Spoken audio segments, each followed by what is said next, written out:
भारताचा इतिहास तसा लई पुरातन. या भारत देशात पहिलं नागरिक सुखा समाधानानं राहत होत.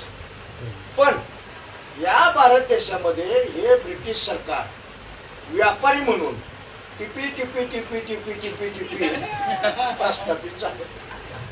आणि भारतात येऊन या इंग्रजांनी भारतातला कच्चा माल एकत्रित केला आणि एकत्रित केलेला कच्चा माल इंग्लंड मध्ये नेला आणि इंग्रजांनी आपल्या देशात नेऊन या कच्च्या मालाचं रूपांतर पक्क्या मालात. मोठा इतिहास. आता ह्यो पक्का झालेला माल इकायचा कुठं? न्या भारतात.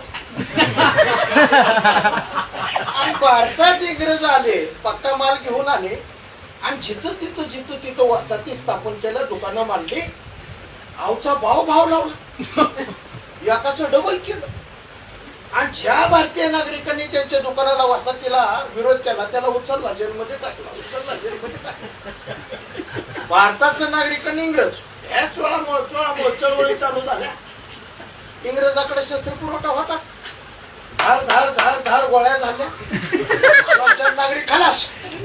पांगलं. भारताचं नागरिक इसकटलं, घाबरलं, पण निर्णय घ्यायला पुन्हा एकत्रित आलं.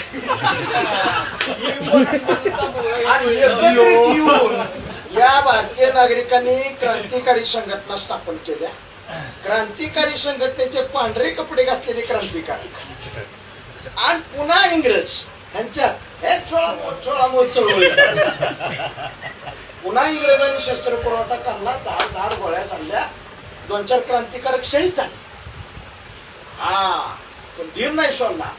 शेवटी विक्रांतीला विचार करावा लागला. तिनं आपलं विमान भारतात आणलं आणि भारताला स्वातंत्र्य देण्याबद्दल चर्चा चालू केली. निवडक सभासद एका सभागृहात घेतले. इकडून प्रश्न, तिकडून उत्तर, इकडून प्रश्न, तिकडून उत्तर. तासभर चर्चा चालली. इंग्रजांनी स्वातंत्र्य डिक्लेअर केलं, पण जाता जाता घाण केली. पाकिस्तान वेगळा केला.